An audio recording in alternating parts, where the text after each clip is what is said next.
Welcome to Infidelity Tales Lab. Before we dive into today's story, we have a humble request. Please consider subscribing to this new channel. Help us hit our first milestone of 1,000 subscribers. Your support will motivate us to keep bringing you more exclusive, original cheating wife stories. And now, let's get started with today's story. The fluorescent lights of St. Mary's Hospital buzzed softly as Dr. Stanley Huang made his final rounds. His footsteps echoed through the quiet pediatric ward, a stark contrast to the chaos of the day. He paused at the nurse's station, reviewing charts one last time before heading home. "Good night, Dr. Huang," Nurse Chen called out. "You did amazing work today with little Tommy's surgery." Stanley nodded, a tired smile on his face. "Thank you, Chen. It's a team effort, as always." As he walked towards the elevator, Stanley's mind drifted to his plans for the evening. A quiet dinner with his wife Sherry, perhaps a movie with their son Zachary. Simple pleasures after a long day of saving lives.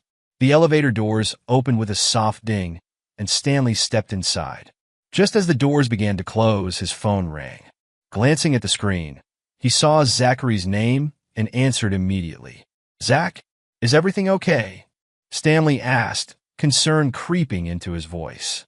It was unusual for his son to call this late. "Dad," Zachary's voice cracked, heavy with emotion. "You need to come home.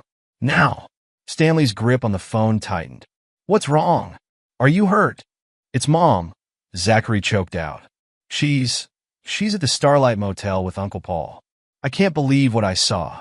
They're doing nasty things openly. I'm sending you the video." The world seemed to tilt beneath Stanley's feet. He leaned against the elevator wall, struggling to process what he'd just heard. His wife and his own brother? It couldn't be true. "Zachary, are you sure?" Stanley managed to ask, his voice barely above a whisper. "I wish I wasn't, Dad, but you need to see this." Stanley's phone buzzed with an incoming message.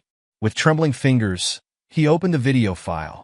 The grainy footage showed a familiar hallway, clearly in a cheap motel.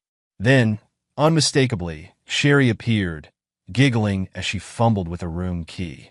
Paul followed close behind, his hands all over her. Stanley's stomach lurched. He wanted to look away, to deny what he was seeing, but he forced himself to watch. He needed to know the truth, no matter how painful. The video cut off as the pair disappeared into a room, but the damage was done. Stanley's world, once so certain, lay shattered at his feet. Taking a deep breath, Stanley steeled himself. He needed to be strong for Zachary. "Son, listen to me," he said, his voice steady despite the storm raging inside him. "I want you to come home immediately. Can you do that?" "Why, yes, Dad. I'm on my way." "Good. We'll deal with this together." "I love you, Zach." "Love you too, Dad." As the call ended, Stanley stepped out of the elevator. His mind raced, trying to formulate a plan. First things first, he needed to make sure his patients were taken care of. He dialed a familiar number. "Dr. Torres? It's Stanley. I hate to ask this, but I need you to cover my surgeries tomorrow. There's a family emergency." Dr. Edwin Torres, sensing the gravity in Stanley's voice, didn't hesitate. "Of course, Stanley. Is there anything else I can do? Just keep this between us for now, please. You have my word. Take care of yourself, my friend." As Stanley ended the call, he took a moment to collect himself. The betrayal cut deep, but he couldn't afford to fall apart. Not now. Zachary needed him to be strong. With determined steps, Stanley headed for the parking lot. The drive home would give him time to think, to plan. One thing was certain: nothing would ever be the same again. The tires of Stanley's Tesla screeched as he pulled into the driveway of his suburban home. The house, once a symbol of his family's happiness, now loomed before him like a mocking reminder of his shattered trust. Stanley rushed inside, finding Zachary pacing in the living room. The teenager's face was pale, his eyes red-rimmed from crying. As soon as he saw his father, Zachary broke down. "Dad," he choked out, "I'm so sorry. I didn't want to be the one to tell you, but I couldn't let it go on."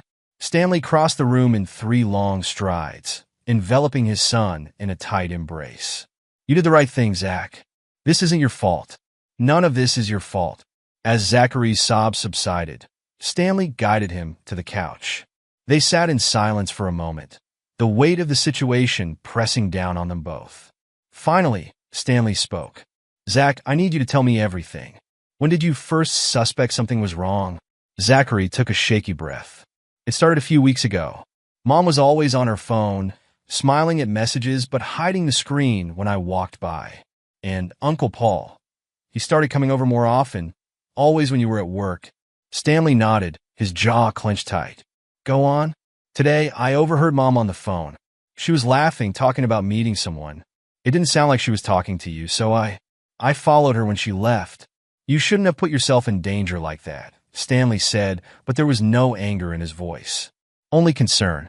Zachary shook his head. I had to know, Dad. I saw her car at the Starlight Motel, and then Uncle Paul showed up. They were all over each other, not even trying to hide it. I couldn't believe it. Stanley's heart ached for his son. Zachary was only 17, too young to be burdened with such a betrayal. I'm so sorry you had to see that, Zach. But I want you to know that we're going to get through this together. You and me. Zachary looked up at his father, his eyes filled with a mix of pain and admiration. How can you be so calm, Dad? I feel like I'm falling apart. Stanley managed a small smile. I'm not calm on the inside, believe me. But right now, you need me to be strong. And that's exactly what I'm going to be. As they talked into the night, Stanley listened as Zachary poured out his feelings of anger, confusion, and betrayal. He offered comfort and reassurance, all the while formulating a plan in his mind. Finally, as the first light of dawn began to creep through the windows, Zachary fell into an exhausted sleep on the couch. Stanley covered him with a blanket, then retreated to his home office. He picked up his phone and dialed a number he'd hoped never to need.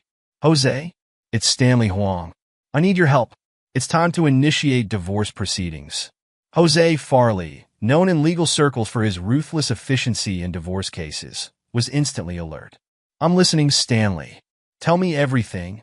As Stanley recounted the events of the night, Jose took notes, occasionally interrupting with sharp questions. When Stanley finished, there was a moment of silence on the line. I'm sorry you're going through this, Stanley, Jose said, his voice uncharacteristically gentle. But I promise you, we're going to make sure you and Zachary come out of this as whole as possible. Sherry and Paul won't know what hit them. Stanley's grip on the phone tightened. Good. They deserve everything that's coming to them. As he ended the call, Stanley looked at a family photo on his desk. The smiling faces of Sherry and Paul now seemed like masks, hiding the ugliness beneath. With a swift motion, he knocked the frame face down. The betrayal cut deep, but Stanley Huang was not a man to be trifled with. As the sun rose on a new day, he steeled himself for the battle ahead. Sherry and Paul had made their choice. Now, they would face the consequences. The early morning sun cast long shadows across the pristine lobby of First National Bank as Stanley strode through the doors, Jose Farley at his side. The click of their shoes on the marble floor echoed in the quiet space, a steady rhythm that matched Stanley's determined heartbeat. Mr. Huang, good morning. The bank manager, Mr. Thompson, greeted them with a puzzled smile. This is quite early for you. Is everything all right? Stanley's face was a mask of calm professionalism. Good morning, Mr. Thompson. I'm afraid this isn't a social call. I need to make some urgent changes to my accounts. Mr. Thompson's smile faltered slightly, sensing the tension in the air. Of course, let's step into my office. Once seated, Stanley got straight to the point. I need to close all joint accounts I share with my wife, Sherry Huang. Immediately, Mr. Thompson's eyebrows shot up. Mr. Huang, this is quite a drastic step. He's sure, Jose interjected smoothly. And as Mr. Huang's legal counsel, I advise you to proceed without delay. Recognizing the gravity of the situation, Mr. Thompson nodded. Very well. As the primary account holder, you have that right. What would you like done with the funds? Transfer everything to a new, secure account in my name only, Stanley instructed. His voice was steady, but his eyes betrayed a flicker of pain.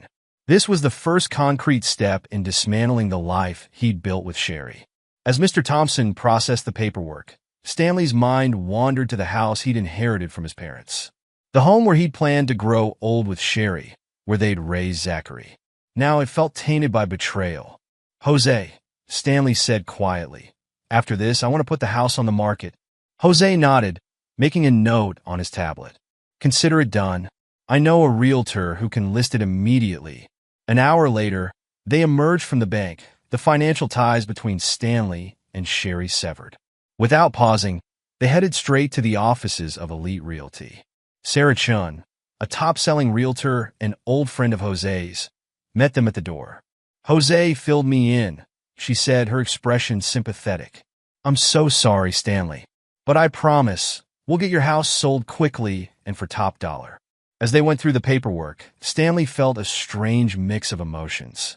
The house held so many memories, both good and bad. But as he signed the listing agreement, he felt a weight lift from his shoulders. This was a necessary step towards his new future. Meanwhile, across town, Zachary sat in the Baxter family's kitchen, pouring his heart out to his best friend Kyle. Mrs. Baxter busied herself making breakfast, her heart aching for the young man she'd known since he was a child. I just can't believe it, Kyle, Zachary said, his voice hoarse from talking. My mom and my uncle, how could they do this to us? Kyle, usually quick with a joke, was uncharacteristically serious. It's messed up, man, but your dad's handling it like a boss. My dad says he's doing everything right. At that moment, Judge Baxter entered the kitchen. He placed a comforting hand on Zachary's shoulder. Your father is a good man, Zachary. He doesn't deserve this, and neither do you. But I want you to know that you have our full support. Whatever you and your father need, we're here. Zachary looked up at the judge, gratitude shining in his eyes. Thank you, sir. That means a lot. As the day progressed, Stanley delved deeper into the extent of the betrayal. A call from the family business's accountant revealed a disturbing pattern of missing funds from their charity accounts. The pieces began to fall into place. Jose, Stanley said, his voice tight with anger, I think Paul's been stealing from the charity. And Sherry, she must have been helping him access the information. Jose's sharp intake of breath was audible over the phone. This goes beyond a simple affair, Stanley. We're talking about serious financial crimes. We need to involve the authorities. Stanley closed his eyes, feeling the last shreds of his old life slipping away. Do it. They've made their choices. Now they'll face the consequences. As the sun began to set, Stanley returned home to find Zachary waiting for him. The house, usually warm and inviting, felt cold and empty. What happens now, Dad? Zachary asked, his voice small and uncertain. Stanley pulled his son into a tight embrace. Now, we stand strong. Together. Your mother and Uncle Paul have betrayed us in ways we're only beginning to understand. But we won't let them break us. We're going to build a new life, Zach. A better one.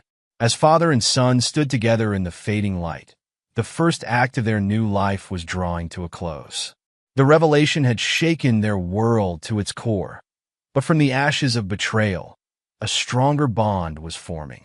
The road ahead would be challenging, but Stanley Huang was ready to face whatever came next with his son by his side. The late afternoon sun cast long shadows across the living room of the Huang residence. Stanley and Zachary sat in tense silence, surrounded by hastily packed boxes. The air was thick with anticipation and barely contained anger. The sound of a car pulling into the driveway broke the silence. Zachary stiffened, his hands clenching into fists. Stanley placed a steadying hand on his son's shoulder, his touch conveying strength and reassurance. The front door opened, and Sherry Huang stumbled in, looking disheveled and guilty. Her hair was mussed, her clothes wrinkled, and her makeup smeared. She froze in the doorway, her eyes widening as she took in the scene before her.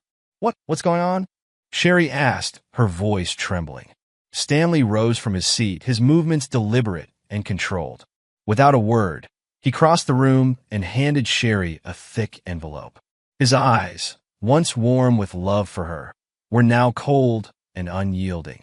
Sherry fumbled with the envelope, her hands shaking as she pulled out the papers inside. As she read, the color drained from her face.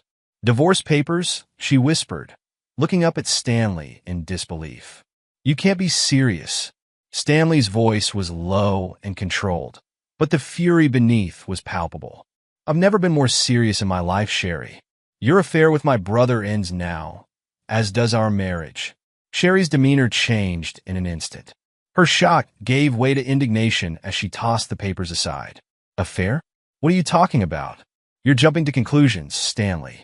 This is ridiculous. Save it, Mom, Zachary interjected, his voice tight with anger.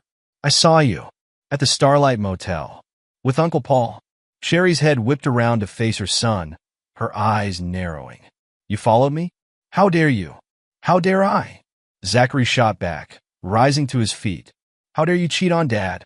How dare you betray our family? Sherry's facade crumbled, replaced by a mixture of desperation and resentment. You don't understand, she pleaded, turning back to Stanley. Our marriage has been falling apart for years. You're always at the hospital, always putting your patients first. When was the last time you put me first, Stanley? Stanley's expression remained impassive. So, your solution was to sleep with my brother? To betray not just me, but our son as well? I didn't mean for it to happen, Sherry said, her voice rising. Paul was there for me when you weren't. He listened, he cared. Enough! Stanley's sharp command cut through Sherry's excuses. I don't want to hear it. You made your choice, Sherry. Now you have to live with the consequences. Sherry's pleading expression morphed into one of fury. She rounded on Zachary, her eyes flashing with anger. This is your fault. You little spy, always poking your nose where it doesn't belong. You've ruined everything. Zachary recoiled as if slapped, shock and hurt written across his face. Stanley stepped between them, his presence a protective barrier. That's enough, Sherry, Stanley said, his voice dangerously quiet. You don't get to blame our son for your mistakes. You have 1 hour to pack your things and leave. Anything you leave behind will be donated. Sherry's mouth opened and closed, no sound coming out. She looked from Stanley to Zachary, searching for any sign of sympathy or weakness. Finding none, her shoulders slumped in defeat. Fine, she spat, her voice bitter. You'll regret this, Stanley. Both of you will. As Sherry stormed upstairs, the sound of her angry footsteps echoing through the house, Stanley turned to Zachary. He pulled his son into a tight embrace, feeling the teenager's body shake with suppressed sobs. You did good, Zach, Stanley murmured, his voice filled with pride. I know how hard that was, standing up to her like that. I'm so proud of you. Zachary clung to his father, drawing strength from his unwavering support. I can't believe she tried to blame us, he said, his voice muffled against Stanley's shirt. People like your mother and Paul, they can't accept responsibility for their actions, Stanley explained, gently pulling back to look Zachary in the eye. But that's their problem, not ours. We know the truth, and we'll get through this together. As they heard Sherry moving around upstairs, Stanley guided Zachary to the couch. They sat side by side, a united front against the storm that was about to break. An hour later, Sherry descended the stairs, dragging a large suitcase behind her. Her face was a mask of cold fury as she surveyed the living room one last time. This isn't over, Stanley, she said, her voice dripping with venom. You'll hear from my lawyer. Stanley met her gaze steadily. I look forward to it. Goodbye, Sherry. The door slammed behind her, the sound echoing through the suddenly empty-feeling house. Stanley and Zachary sat in silence for a long moment, the reality of their new situation settling over them. Finally, Stanley squeezed Zachary's shoulder. It's just you and me now, son. We got a lot of work ahead of us, but we'll face it together. Zachary nodded, a small, determined smile forming on his face. Together, Dad. Always. As the sun set outside, casting the room in shadows, father and son began the process of rebuilding their lives, stronger and more united than ever before. The next morning dawned bright and clear, a stark contrast to the turmoil within the Huang household. Stanley and Zachary were in the kitchen, half-heartedly attempting to eat breakfast, when a frantic knocking at the front door startled them. Stanley opened the door to find Whitney, Paul's wife, standing on the porch. Her eyes were red-rimmed and puffy, her normally immaculate appearance disheveled. Stanley, she gasped, her voice raw with emotion.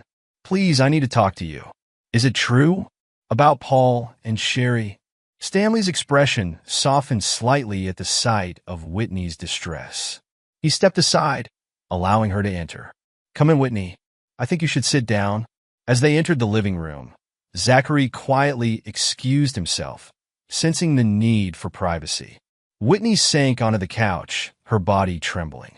"I've been trying to reach Paul all night," she said, her words tumbling out in a rush. "He's not answering his phone, and when I went to his office, his secretary said he hadn't come in. Then I started hearing rumors, horrible rumors about him and Sherry. Please, Stanley, tell me it's not true." Stanley took a deep breath, steeling himself for what he had to do. "Whitney, I'm so sorry, but it is true. We have evidence of their affair." Whitney's face crumpled, a keening sound escaping her lips. No, it can't be. Paul wouldn't. He couldn't." With a heavy heart, Stanley retrieved his phone and pulled up the video Zachary had sent him. "I wish I didn't have to show you this, but you deserve to know the truth." He handed Whitney the phone, watching as she pressed play with shaking hands. As the damning footage played out, Whitney's expression shifted from disbelief to horror to utter devastation. "Oh God," she whispered, the phone slipping from her grasp. "How could they do this to us?" Stanley caught the phone before it hit the floor, setting it aside. Despite his own pain, he found himself moving to sit beside Whitney, offering what comfort he could to a fellow victim of betrayal.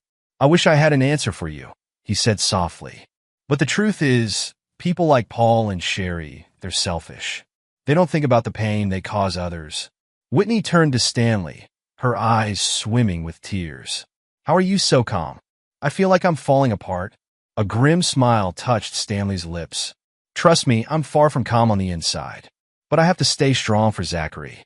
And right now, I think you need someone to be strong for you too." Whitney broke down then, years of love and trust crumbling in the face of her husband's betrayal. Stanley sat with her, offering silent support as she wept. As Whitney's sobs subsided, Stanley's phone rang. He glanced at the screen, his expression hardening as he saw Paul's name. "It's Paul," he told Whitney. "Do you want me to answer it?" Whitney nodded, wiping at her eyes. "Put it on speaker. I want to hear what he has to say." Stanley accepted the call, his voice cold as he spoke. "Paul?" "Stanley.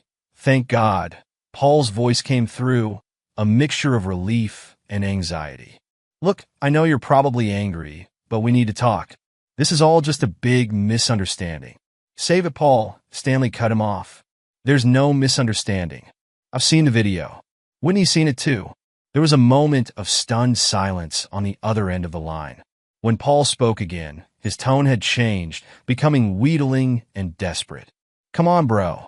We can work this out. It was a mistake, okay? A moment of weakness. You can't throw away years of family over one little slip-up." Stanley's grip on the phone tightened, his knuckles turning white.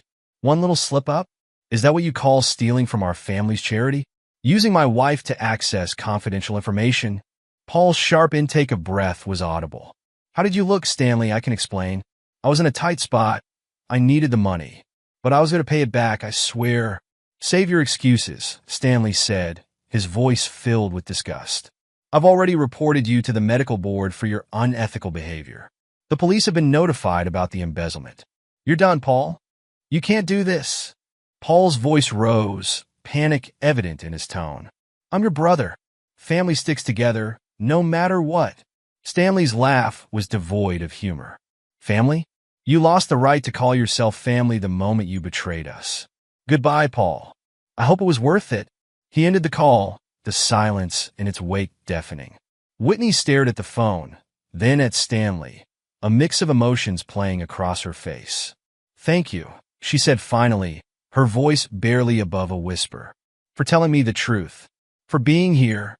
Stanley nodded, feeling a strange kinship with this woman who had been thrust into the same nightmare as him. "We didn't ask for this, Whitney, but we don't have to face it alone." As Whitney left, looking shaken but somehow stronger, Stanley felt a glimmer of hope. The road ahead would be difficult, but he was determined to emerge from this betrayal not as a victim, but as a survivor. The following weeks were a whirlwind of activity and emotion for Stanley and Zachary. As news of the scandal spread, They found themselves at the center of a storm of gossip and speculation. At the hospital, Stanley could feel the weight of curious stares and hushed conversations that fell silent as he approached. The whispers followed him down corridors and into operating rooms, threatening to undermine the reputation he'd spent years building. One morning, as Stanley scrubbed in for surgery, he overheard two nurses talking in low voices. Can you believe it? Dr. Huang's wife and his own brother. I heard he knew about it all along. Turned a blind eye for years. Stanley's hands stilled under the running water. For a moment, he felt a surge of anger and despair. Then, taking a deep breath, he squared his shoulders and pushed through the doors into the operating room. Good morning, everyone, he said, his voice steady and professional. We have a complex procedure ahead of us. Let's focus on giving this child the best possible care. As the hours ticked by, Stanley lost himself in the intricate dance of surgery. His hands moved with precision and skill, his mind razor-sharp as he navigated the challenges of a high-risk operation. When he finally emerged from the OR, exhausted but triumphant, he found Dr. Edwin Torres waiting for him. Stellar work in there, Stanley, Torres said, his voice warm with admiration. I heard it was touch and go for a while.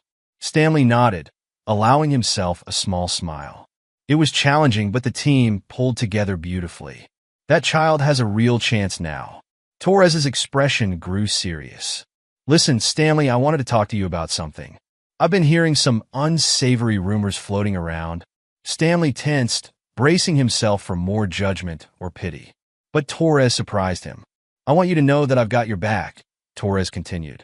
What happened in your personal life doesn't change the fact that you're one of the best damn surgeons I've ever worked with. Anyone who says otherwise can answer to me. Emotion welled up in Stanley's throat, threatening to overwhelm him. He swallowed hard, managing a nod of gratitude. Word of Stanley's successful surgery spread quickly through the hospital, countering the tide of gossip. Over the next few weeks, he threw himself into his work with renewed dedication, taking on the most challenging cases and achieving remarkable results. His colleagues, impressed by his unwavering professionalism in the face of personal turmoil, began to rally around him. The whispers of scandal were replaced by murmurs of respect and admiration. At home, Zachary was facing his own challenges. The first day back at school after the news broke was a gauntlet of stares and whispered comments. But rather than shrinking from the attention, Zachary held his head high, channeling his father's strength. In his English class, the teacher, Mrs. Patel, pulled him aside after the bell rang. Zachary, I just wanted to check in with you. If you need someone to talk to, my door is always open. Zachary offered her a small smile. Thank you, Mrs. Patel. It's been tough, but my dad and I are getting through it together. Mrs. Patel nodded, her eyes warm with understanding. You know, we're starting a peer counseling program. Given what you've been through, I think you'd have a lot to offer. Would you be interested in taking a leadership role? Zachary hesitated for a moment, then nodded. Yeah, I think I would. Maybe I can help other kids who are going through family stuff. As the weeks passed, Zachary threw himself into his studies and the peer counseling program with renewed determination. His grades, already good, improved even further.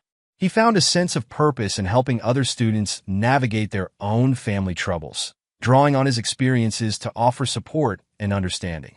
One evening, as Stanley and Zachary sat at the dinner table, Zachary shared some news. Dad, I got my calc test back today. I aced it. Stanley's face lit up with pride. That's fantastic, Zach. I know you've been working hard. Zachary nodded, a determined gleam in his eye. Yeah, I have. And you know what? I've been thinking. I want to be a doctor like you. I want to help people, make a difference. Stanley reached across the table, squeezing his son's hand. You already make a difference, Zach. Every day. And if becoming a doctor is what you want, I'll support you every step of the way. As they cleared the table together, Stanley marveled at his son's resilience. The betrayal that could have broken them had instead forged them into something stronger. They were survivors, the two of them, facing the world with courage and determination. The road ahead would not be easy, but Stanley knew that together they could face anything. The aftermath of betrayal had revealed not just the depth of their pain, but the height of their strength. And in that strength, they would find their way forward, step by step, day by day. 3 months had passed since the explosive revelations that had torn the Huang family apart. The crisp autumn air carried with it the promise of new beginnings as Stanley and Zachary stood before their new home in a different city. "Well, this is it," Stanley said, his voice tinged with a mixture of excitement and apprehension. "Our fresh start." Zachary nodded, his eyes scanning the unfamiliar street. "It feels weird, Dad, but good weird, you know." Stanley squeezed his son's shoulder. "I know exactly what you mean. Their new house was smaller than their old one, but it felt right. No ghosts of betrayal lurked in these corners. No painful memories waited to ambush them. This was truly their new beginning." As they unpacked, Stanley's phone buzzed with a notification. He glanced at it, his jaw tightening. Another message from Sherry. He deleted it without reading, just as he had done with all the others over the past 3 months. "Mom again?" Zachary asked, noticing his father's expression. Stanley nodded. "And Paul, too. They've been trying to reach us both." Zachary's face hardened. "Have you read any of their messages?" "No," Stanley replied firmly. "And I don't intend to. They made their choices, Zach. We're making ours." As they settled into their new routine, Stanley threw himself into his new role as head of pediatric surgery at Eastside Memorial Hospital. The position was challenging, pushing him to his limits, but he thrived under the pressure. One morning, as Stanley was reviewing patient files in his new office, there was a knock at the door. "Come in," he called out. A tall, distinguished-looking man entered, a warm smile on his face. "Dr. Huang, I'm Dr. Marcus Chun, Chief of Surgery. I just wanted to welcome you personally and see how you're settling in." Stanley stood, shaking Dr. Chen's hand. "Thank you, Dr. Chen. I appreciate the warm welcome. Everyone's been incredibly supportive." Dr. Chen nodded, his expression turning serious. "I'll be frank with you, Dr. Huang. When your name came up for this position, there were some concerns given the publicity surrounding your personal life." Stanley tensed, preparing for the worst. "However," Dr. Chen continued, "your reputation as a surgeon is impeccable. The board was impressed by how you handled yourself professionally during that difficult time. We believe you're exactly what this department needs." Relief washed over Stanley. "Thank you, Dr. Chen. I promise you won't regret giving me this opportunity." As Dr. Chen left, Stanley sat back in his chair, a sense of validation washing over him. He had weathered the storm and come out stronger for it. Meanwhile, Zachary was adapting to his new high school. The absence of whispers and pitying looks was a welcome change. Here, he was just Zachary Huang, the new kid, not the son of the cheating wife and embezzling uncle. During lunch one day, Zachary overheard a group of students discussing the school's peer counseling program. "Hey," he said, approaching their table.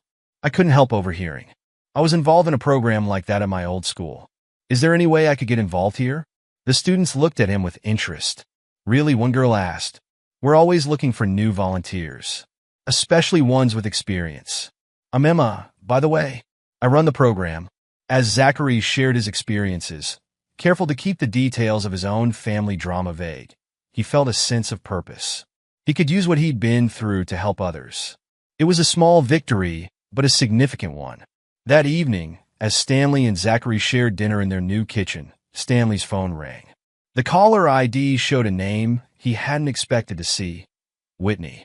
"Whitney," he answered, surprise evident in his voice. "Is everything all right?" Whitney's voice came through, strong and clear. "Everything's fine, Stanley. Better than fine, actually. I wanted to thank you." "Thank me?" Stanley asked, puzzled. "For your honesty that day. For showing me the truth about Paul, no matter how painful it was. I've divorced him, Stanley. I'm free." Stanley felt a weight he hadn't realized he'd been carrying lift from his shoulders. "I'm glad, Whitney. You deserve better." "We both do," Whitney replied. "I just wanted you to know that your kindness during the worst moment of my life, it meant everything. I hope you and Zachary are doing well." As they talked, Stanley found himself smiling. Here was someone who understood exactly what he'd been through. Their conversation flowed easily, two survivors sharing their experiences and hopes for the future. After hanging up, Stanley turned to Zachary. who had been watching curiously. That was Whitney, he explained. Paul's ex-wife now. She's doing well. Zachary nodded thoughtfully. It's good that she got away from Uncle Paul, too. Do you think we'll ever hear from Mom and Uncle Paul again? Stanley sighed, running a hand through his hair. I'm sure we will, Zach. But right now, they've lost everything. Their jobs, their homes, their friends. They're facing the consequences of their actions. But that's not our problem anymore. We're focused on our future. Remember? Zachary smiled, a determined glint in his eye. Right? Our future. Speaking of which, I've got a ton of bio homework to do if I want to keep my grades up for pre-med. As Zachary headed to his room, Stanley watched him go with pride. They had been through hell, but they were emerging stronger, more resilient. This new city, this new life, it was their chance to rewrite their story. And Stanley was determined to make it a good one. 6 months into their new life, Stanley found himself facing one of the most challenging cases of his career. 8-year-old Lily Chun had been admitted with a rare and complex heart condition that had stumped several other surgeons. As Stanley studied Lily's scans, his brow furrowed in concentration, Dr. Marcus Chun entered the room. Any progress, Dr. Huang? Chun asked, his voice grave. Stanley nodded slowly. I think I might have an idea, but it's risky. Very risky. He outlined his innovative approach, a procedure that combined techniques from several different specialties. It was daring, unprecedented even, but Stanley believed it was Lily's best chance. Dr. Chen listened intently, his expression a mixture of concern and admiration. It's never been done before, Stanley. The board will need some convincing. Then I'll convince them, Stanley replied, his jaw set with determination. This little girl deserves a chance at life, and I believe I can give it to her. The next day, Stanley stood before the hospital board, presenting his plan with unwavering confidence. As he finished, he looked each board member in the eye. I know this is unorthodox, he said, but sometimes to save a life, we need to think outside the box. I stake my reputation on this procedure. I believe it will work. After what felt like an eternity, the board gave their approval. As Stanley left the meeting room, Dr. Chen clapped him on the shoulder. Impressive, Dr. Huang. Now let's save that little girl's life. The day of the surgery arrived. As Stanley scrubbed in, he felt a familiar mix of adrenaline and focus. This was where he belonged, where he could make a real difference. The procedure was grueling, lasting over 12 hours. Every movement had to be precise, every decision critical. But as Stanley worked, he felt a sense of clarity he hadn't experienced since before the scandal. Here in the operating room, nothing existed but the patient and the intricate dance of saving a life. Finally, as the last suture was placed, Stanley stepped back. Let's take her off bypass, he said, his voice hoarse from hours of concentration. The room held its breath as they waited. Then, the steady beep of the heart monitor filled the air. Lily's heart was beating on its own, strong and steady. A cheer went up from the surgical team. Stanley allowed himself a small smile behind his mask. He had done it. Lily would live. As news of the successful surgery spread through the hospital, Stanley found himself the center of attention once again. But this time, it was for all the right reasons. Colleagues he barely knew stopped him in the hallways to congratulate him. Nurses smiled at him with newfound respect. That evening, as Stanley recounted the surgery to an awestruck Zachary over dinner, he felt a sense of peace he hadn't experienced in a long time. This was who he was meant to be, not a victim of betrayal, but a healer, a savior of lives. That's amazing, Dad, Zachary said, his eyes shining with admiration. You know, hearing you talk about your surgeries, it makes me even more certain about becoming a doctor. Stanley felt a surge of pride. You'll make a fantastic doctor, Zach. You've got the brains, the dedication, and most importantly, the heart for it. As they cleared the dinner table together, Zachary hesitated, then spoke. Hey, Dad, I was thinking, maybe we could volunteer at that shelter for abuse victims we heard about? You know, give back a little? Stanley looked at his son, marveling at the young man he was becoming. That's a great idea, Zach. I think it would be good for both of us. The following weekend found them at the new beginning shelter, sorting through donations and helping to organize the storage room. As they worked, Stanley couldn't help but reflect on their own journey. They had been victims once, but now they were survivors, strong enough to help others find their way out of the darkness. One of the shelter coordinators, a kind-faced woman named Maria, approached them as they worked. "I just wanted to thank you both for volunteering," she said. "It means so much to our residents to see that there are good men out there, men who care."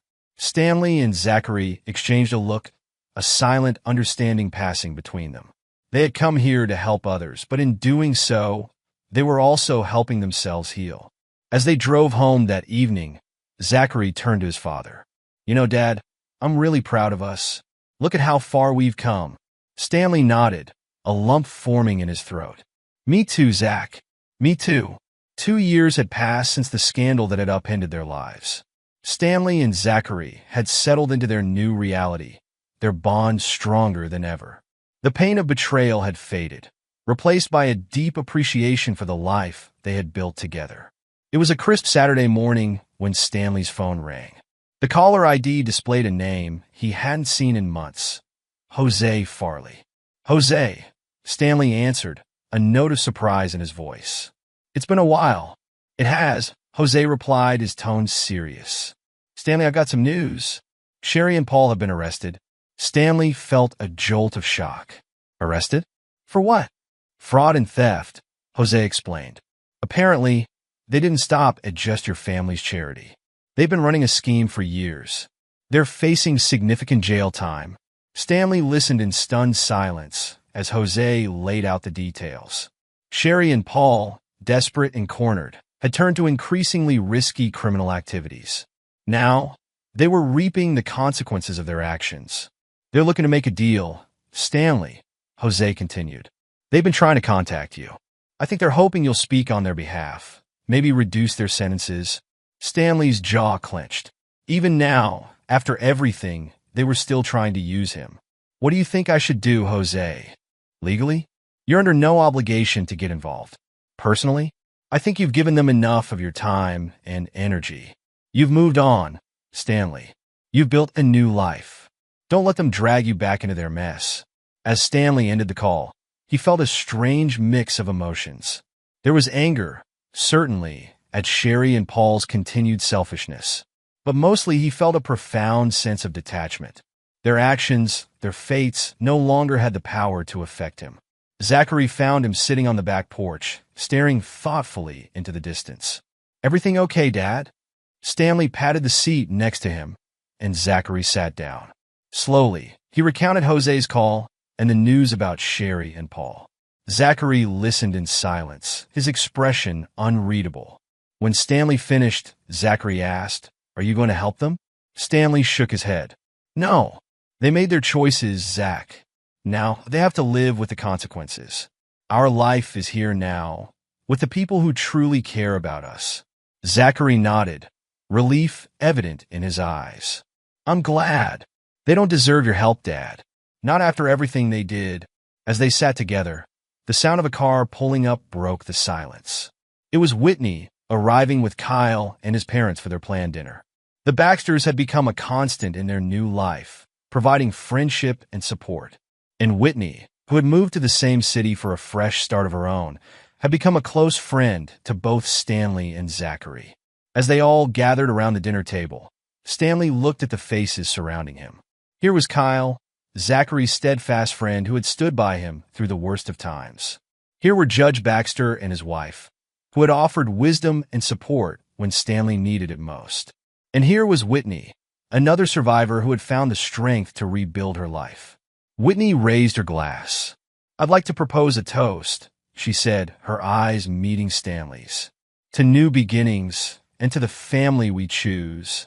As glasses clinked and conversation flowed, Stanley felt a profound sense of peace wash over him. The betrayal that had once threatened to destroy them had instead made them stronger. They had emerged from the darkness, not just surviving, but thriving. Later that evening, as their guests were leaving, Zachary approached Stanley with a grin. "Hey, Dad, I was thinking, we've both got some time off coming up. How about a camping trip? Just you and me?" Stanley felt his heart swell with affection. "That sounds perfect, Zach. Let's do it." As they began to plan their trip, their laughter echoing through their home. Stanley realized that they had achieved something remarkable.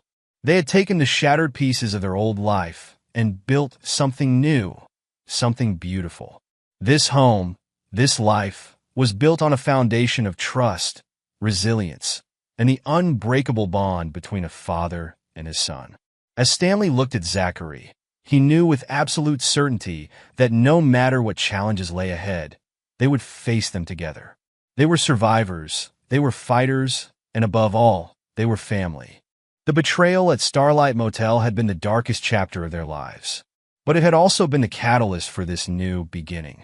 And as Stanley Huang looked to the future, he felt nothing but gratitude for the life they had built and the strength they had found within themselves. Epilogue. 5 years had passed since the fateful day at the Starlight Motel that had changed the Huang family forever. The dust had long settled, but the ripples of that betrayal continued to shape the lives of all involved. Stanley Huang, now 52, had become a leading figure in pediatric cardiology. His groundbreaking surgery on Lily Chun had opened doors to new research and innovative techniques. He was regularly invited to speak at international conferences, sharing his expertise with colleagues from around the world. Despite his professional success, Stanley never lost sight of what truly mattered. He and Zachary maintained their tradition of annual camping trips, cherishing the bond that had only grown stronger through adversity. Zachary, at 22, was in his final year of pre-med at Johns Hopkins University. His experiences had shaped him into a compassionate and driven young man. He continued to volunteer at shelters for abuse victims, using his own story to inspire hope in others. His dedication to his studies and extracurricular activities made him a top candidate for medical schools across the country. Whitney, now 48, had found her calling as a counselor for victims of financial abuse. Her personal experience with Paul's betrayal had given her unique insight into the emotional toll of such deceit. She and Stanley remained close friends, their shared history creating a bond of understanding and mutual respect. They often collaborated on charity events, raising awareness about domestic abuse and financial fraud. Kyle Baxter, Zachary's steadfast friend, was pursuing a law degree, inspired by his father's role in supporting the Huangs during their darkest times. He and Zachary remained as close as brothers, despite attending different universities. Judge Baxter and his wife had become surrogate parents to both Stanley and Zachary. Their home was a frequent gathering place for holiday celebrations and casual Sunday dinners.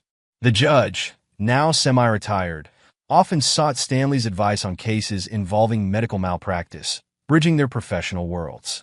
Dr. Edwin Torres had retired from surgical practice, but continued to mentor young doctors at the hospital where he and Stanley had worked. He took great pride in Stanley's accomplishments, often boasting to anyone who would listen about how he had recognized Stanley's potential early on. As for Sherry and Paul, their fate had taken a drastically different turn. Both had been convicted of multiple counts of fraud and embezzlement. The investigation triggered by Stanley's initial report had uncovered a web of financial crimes spanning several years. Sherry, now 49, was serving a 15-year sentence in a federal penitentiary. The once proud woman who had betrayed her family for excitement and greed was a shell of her former self. Her attempts to contact Stanley and Zachary had long since ceased. Her letters returned unopened. In the harsh reality of prison life, she had ample time to reflect on the choices that had cost her everything: her family, her freedom, and her future. Paul, 54, had received a harsher sentence due to his role as the mastermind behind their schemes. Sentenced to 25 years, he found himself in a maximum security facility, his medical license permanently revoked. The charismatic man who had once charmed his way through life now spent his days in isolation, shunned even by his fellow inmates for betraying his own family. Their fall from grace had been spectacular and public. The story of the respected surgeon and his embezzling wife and brother had made national headlines, serving as a cautionary tale about the consequences of betrayal and greed. Former friends and colleagues distanced themselves, leaving Sherry and Paul to face their punishment alone. The charity that Paul and Sherry had stolen from had managed to recover, thanks in large part to Stanley's efforts. He had made anonymous donations to help keep its programs running, unable to stand by and watch innocent people suffer for his brother's crimes. The organization had since implemented stricter financial controls and was thriving, helping more families than ever before. As for the Starlight Motel, the site of the fateful revelation, it had been demolished 2 years after the scandal. In its place stood a community center, funded in part by a donation from Stanley. The center offered support groups for victims of infidelity and financial abuse, turning a place of betrayal into one of healing and hope. On a warm summer evening, Stanley stood on the porch of his home, watching the sunset. He held a letter in his hand, Zachary's acceptance to medical school. Pride swelled in his chest as he thought about how far they had come. The sound of laughter drifted from inside the house, where Zachary was celebrating with Kyle, Whitney, and the Baxters. Stanley smiled, grateful for the family they had chosen, the bonds forged in the fire of adversity. As he joined the celebration inside, Stanley reflected on the journey that had brought them here. The betrayal that had once threatened to destroy them had instead been the catalyst for a new, richer life. They had not just survived, they had thrived. In the end, Stanley realized their story was not one of betrayal, but of resilience. It was a testament to the strength of the human spirit, the power of integrity, and the enduring bond between a father and son who had faced the worst together and emerged stronger for it. As laughter filled the room and glasses clinked in celebration, Stanley knew that this moment, these people, this life, was the true happy ending they had fought so hard to achieve. And it was sweeter than anything he could have imagined on that fateful night at the Starlight Motel all those years ago.